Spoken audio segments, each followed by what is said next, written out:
Melbourne streets returned to the eerie quiet of lockdown for the fifth time Friday as Australia battles to contain an outbreak of the Delta variant of COVID-19 in its two largest cities.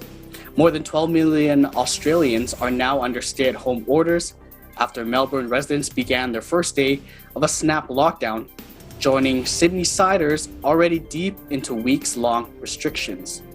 Locals are only allowed to leave their homes for a handful of reasons, including exercise and to buy essential items, but many are hopeful the restrictions could be brief.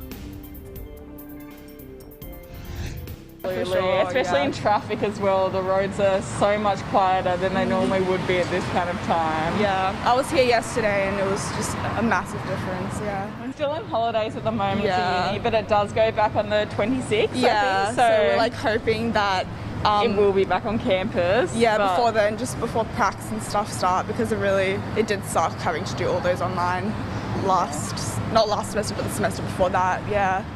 I mean, it's worked in the past, so... Yeah, and I think like Sydney left it a bit late and now they're kind of stuck in a worse situation. So if this short lockdown means we can get on top of it faster. Then it's definitely worth it. Yeah, but I guess we'll have to see how long how long it ends up being, how long we're gonna have to wait for, like, just going into lockdown randomly.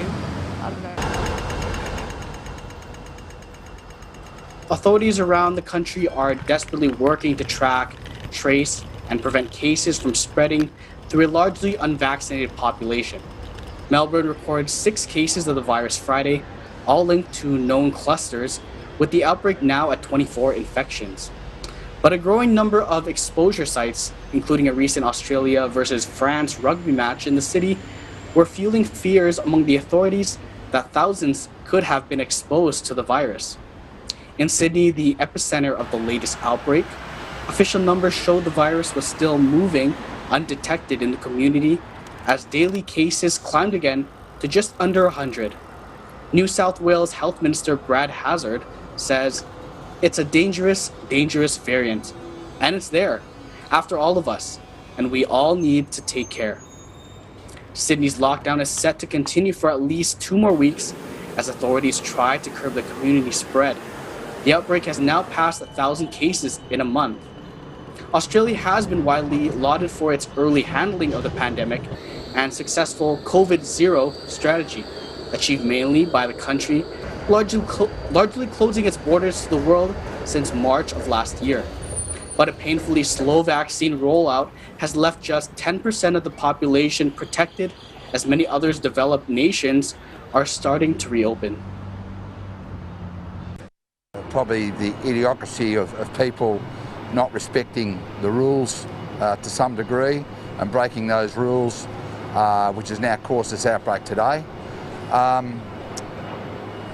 I'm probably more upset around the lack of truth that comes out from our politicians that have taken health as a political game instead of working as one in Australia as a health game to get across and beat the virus. But more importantly, I think we've got to learn to live with the virus. And I think that's what we're not doing here.